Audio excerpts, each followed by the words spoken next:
おはようございます。めぐりかみ太一です。今日は旬のアスパラガスを使った料理を作りたいと思います。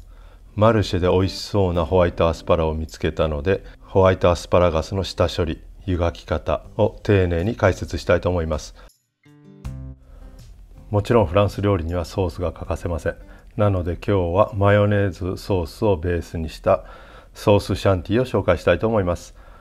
それでは始めましょう。美味しいホワイトアスパラガスの見分け方はやはり鮮度です。ほのかに苦みがあってジューシーでみずみずしい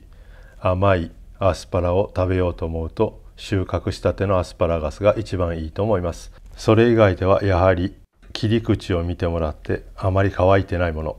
このような感じであまり乾いてないもの、あと太すぎると中が空洞になっています。これぐらいのサイズのものを揃えてもらったらいいと思います。それではホワイトアスパラガスの下処理をしていきます。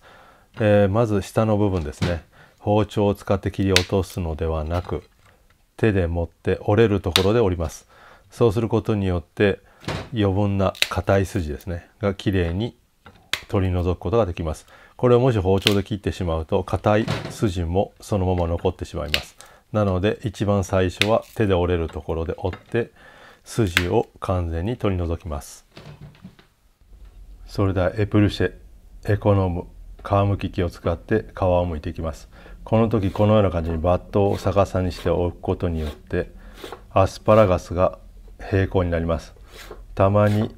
立ててやるとアスパラの穂先が折れてしまいますので、このような感じにバットをひっくり返した上に置いて、このような感じでエプルシェ、皮をむいていきます。エプルシェする時のコツは、この向かって左側が皮、向かって右側が1回剥いたところですね。このような感じにちょっとずつ前の皮剥いたところを入れながら剥いていきます。結構分厚めに剥かないと筋張っていますので、このような感じに二重でちょっとずつ剥いていきます。はい、もう一度いきます。このような感じにアスパラをちょっとずつ回しながら、新しい皮と剥いた皮のところを剥きながら一周きっちり剥いていきます。エプルシェし終わったら長さを揃えます。穂先の方で揃えて、最後長さを揃えて包丁で切ります。最初から包丁で切ってしまうと硬い繊維が残りますので、先ほど言ったように手で折ってから下処理をして最後長さを揃えてください。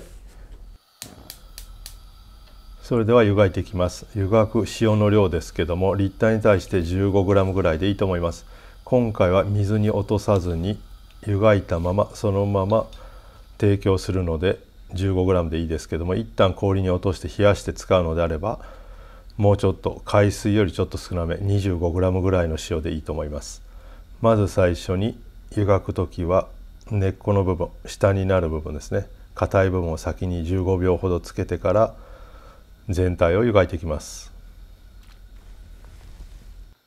今回は10本ほどしか湯がいてないですけども、もし大量に湯がくのであればもっと大きい鍋で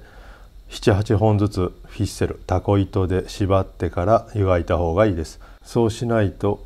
取り出す時に取り出しにくいです。一旦沸いたらそのままある程度火を落として、そこまでお湯が対流しないようにしてください。対流してしまうと穂先が鍋の縁に当たって穂先が潰れてしまいます。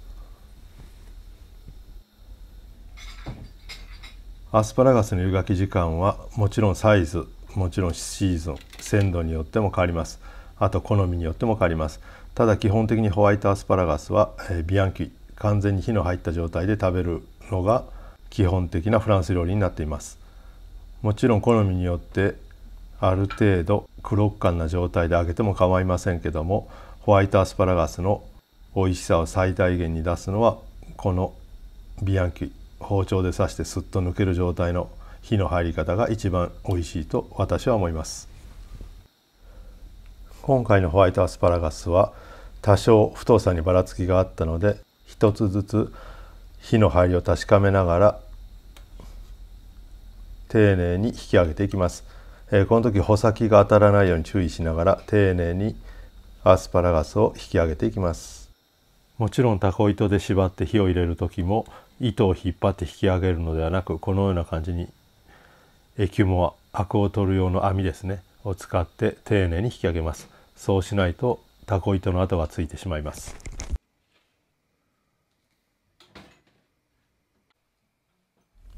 それでは最後にフランス料理には欠かせないソースを作っていきます。今日紹介するのはソースシャンティです。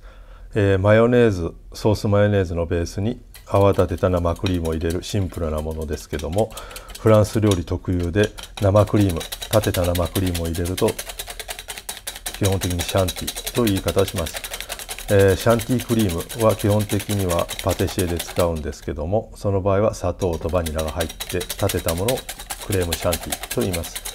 今回は軽く一つまみ塩を入れて生クリームを立てていきます。今回少量なので氷には当てずにそのまま混ぜています。マヨネーズはまた他に動画がありますので、それを参考にしてください。マヨネーズに今回はレモン汁をちょっと多めに入れて、先ほど立てた生クリームをマヨネーズの量の3分の1ぐらいの量を入れてよく混ぜて、ソースの完成です。あまり前もって混ぜてしまうと立てた生クリームが柔らかくなりますので、なるべく食べる直前に混ぜて完成です。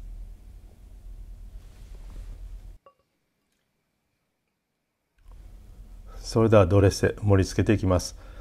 先ほど湯がいて氷水に落とさないチエドですね。まだほんのり温かい状態のアスパラガスを温かいお皿に置いて、あとソースシャンティをかけて完成です。このホワイトアスパラガス、以前にも、オランデーズソース、マルテーズソースで紹介しました。年に1回美味しい旬のホワイトアスパラガスが回ってきますので、また来年まで楽しみに待っていてください。今回はこのまま、ナチュールの感じで食べますけども、あと仕上げに美味しいオリーブオイルをかけたり、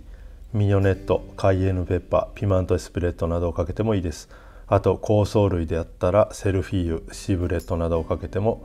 非常に美味しく食べれますので、好みでいろいろ調節してください。それではお疲れ様でした。ボナペティ。